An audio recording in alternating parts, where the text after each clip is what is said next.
ಇನ್ನು ಪ್ರಜ್ವಲ್ ರೇವಣ್ಣ ಅವರ ಅಶ್ಲೀಲ ಪೆನ್ಡ್ರೈವ್ ಕೇಸನ್ನು ಮುಂದೆ ಇಟ್ಟುಕೊಂಡು ಎಚ್ ಡಿ ಕುಮಾರಸ್ವಾಮಿ ಅವರಿಗೆ ಶಾಸಕ ಬಾಲಕೃಷ್ಣ ಮಂಗಳಾರತಿ ಮಾಡಿದ್ದಾರೆ. ಪ್ರಜ್ವಲ್ ತಾತನಿಗೆ ತಕ್ಕ ಮೊಮ್ಮಗ ಆಗಲಿಲ್ಲ, ಆದರೆ ತಂದೆಗೆ ತಕ್ಕ ಮಗನಾಗಿದ್ದಾನೆ. ಕುಮಾರಸ್ವಾಮಿ ಅವರೇ ಹೇಳಿದ್ರು ನಾನು ದಾರಿ ತಪ್ಪಿದ್ದೆ ಅಂತ. ಹಾಗೆ ನೂಲಿನಂತೆ ಸೀರೆ ಅಲ್ವಾ? ಪ್ರಜ್ವಲ್ ಹಗರಣಗಳು ಅಮಿತ್ ಶಾಗೂ ಕೂಡ ಗೊತ್ತಿತ್ತು.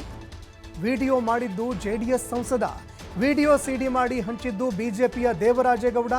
ಆದರೆ ಆರೋಪ ಮಾಡಿ ವಿಲನ್ ಮಾಡ್ತಾ ಇರೋದು ಕಾಂಗ್ರೆಸ್ ಪಕ್ಷವನ್ನ ಅಂತ ಕಿಡಿಕಾರಿದ್ದಾರೆ. ಇದು ಯಾವ ನ್ಯಾಯ? ನಾವೇನು ಸಿಡಿ ಫ್ಯಾಕ್ಟ್ರಿನ ಇಟ್ಕೊಂಡಿದ್ದೀವಿ, ವಿಡಿಯೋ ಮಾಡಿ ತಂದು ಕೊಡಿ ಅಂತ ಹೇಳಿದ್ವಾ? ಕುಮಾರಸ್ವಾಮಿ ವಿರುದ್ಧ ಸಿಡಿದೆದ್ದ ಶಾಸಕ ಬಾಲಕೃಷ್ಣ ಆಕ್ರೋಶ ಹೊರಹಾಕಿದ್ದಾರೆ. ಸಿಡಿ ತೋರಿಸ್ಬೇಕಾಗಿಲ್ವಲ್ಲ? ಹೌದು, ನಾನು ದಾರಿ ತಪ್ಪಿದ ಮಗ. ಒಪ್ಕೊಂಡವ್ರಲ್ರಿ, ದಾರಿ ತಪ್ಪಿದ ಮಗ ನಾನು. ನನಗೆ ನಮ್ಮ ಶ್ರೀಮತಿಯವರು ಎಚ್ಚರಿಸಿದ್ರು, ನೂಲಿನಂತೆ ಸೀರೆ ಅಲ್ವೇನ್ರಿ? ತಂದೆಗೆ ತಕ್ಕ ಮಗ ಆಗಲಿಲ್ಲ ಅವನು, ತಾತಂಗೆ ತಕ್ಕ ಮಗ ಆಗಲಿಲ್ಲ ಅವನು. ತಂದೆಗೆ ತಕ್ಕ ಮಗ ಆಗೋದ? ತಾತಂಗೆ ತಕ್ಕಂತೆ ಮಗ ಆಗಿದ್ರೆ, ಈ ತಾತಂಗೆ ತಕ್ಕಂಥ ಮೊಮ್ಮಗ ಆಗಿದ್ರೆ ಇದು ಬರ್ತಿರಲಿಲ್ಲ, ಆಚೆ ಇದೆಲ್ಲ ಆಯ್ತಿರ್ಲಿಲ್ಲ. ತಂದೆಗೆ ತಕ್ಕ ಮಗ ಆಗಿರೋದ್ರಿಂದ ಇವೆಲ್ಲ ಆಚೆ ಬರ್ತಾವ ಅಷ್ಟೇ. ನಾವು ಹೇಳಿದ್ವಿ ಸಿಡಿ ಮಾಡ್ಸಕ್ಕೆ, ಸಿಡಿ ಮಾಡವನೇ ಅಂತ ಗೊತ್ತಿದ್ರು, ತನ್ನ ಮೊಮ್ಮಗ ಸಿಡಿ ಮಾಡವನೇ ಅಂತ ಗೊತ್ತಿದ್ರು. ದೇವೇಗೌಡರಿಗೆ ಪುತ್ರ ವ್ಯಾಮೋಹ ಯಾಕೆ ಬೇಕಾಗಿತ್ತು? ಯಾಕೆ ಟಿಕೆಟ್ ಕೊಡಬೇಕಾಗಿತ್ತು?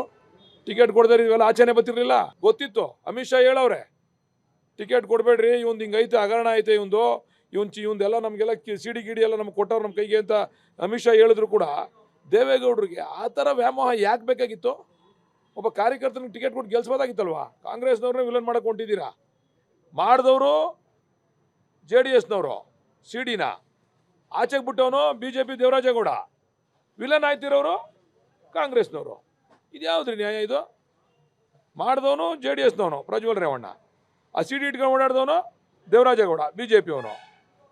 ಈಗ ನಾವು ಅನುಭವಿಸ್ತಾ ಇರೋರು ನಾವು ಕಾಂಗ್ರೆಸ್ನವರು, DK ಶಿವಕುಮಾರ್ ಅವರು. ನಾವೇನು ಸಿಡಿ ಫ್ಯಾಕ್ಟ್ರಿ ಇಟ್ಕೊಂಡಿದ್ದೀವ? ಇವರೆಲ್ಲ ಮಾಡಿ ನಮಗೆ ಕೊಡಿ ಅಂತ. ಸ್ವಲ್ಪ ಮಾಜಿ ಮುಖ್ಯಮಂತ್ರಿಗಳು ಗೌರವಕ್ಕೆ ತಕ್ಕಂತೆ ಮಾತಾಡೋದು ಕಲ್ತ್ಕೊಳ್ಳಿ ಅಂತ ಹೇಳ್ರಿ ಕುಮಾರಸ್ವಾಮಿ ಅವ್ರಿಗೆ. ರೀ, 2 ಸಾರಿ ಮುಖ್ಯಮಂತ್ರಿ ಆಗಿದ್ದಂಥವ್ರು, ಒಳ್ಳೆ ಇನ್ನೂ ಚಿಲ್ಲರೆ ಹುಡುಗರು ಮಾತಾಡ್ದಂಗೆ ಮಾತಾಡ್ತಕ್ಕಂಥದ್ದನ್ನು ಬಿಡಕ್ಕೆ ಹೇಳ್ರಿ, ದಯಮಾಡವ್ರಿಗೆ ಬಿಡಕ್ಕೆ ಹೇಳ್ರಿ. ಎಲ್ಲ ವಿಚಾರಕ್ಕೂ ಬರೋದೆ, ಎಲ್ಲ ವಿಚಾರಕ್ಕೂ ಮೂಗು ತೋರಿಸೋದೆ.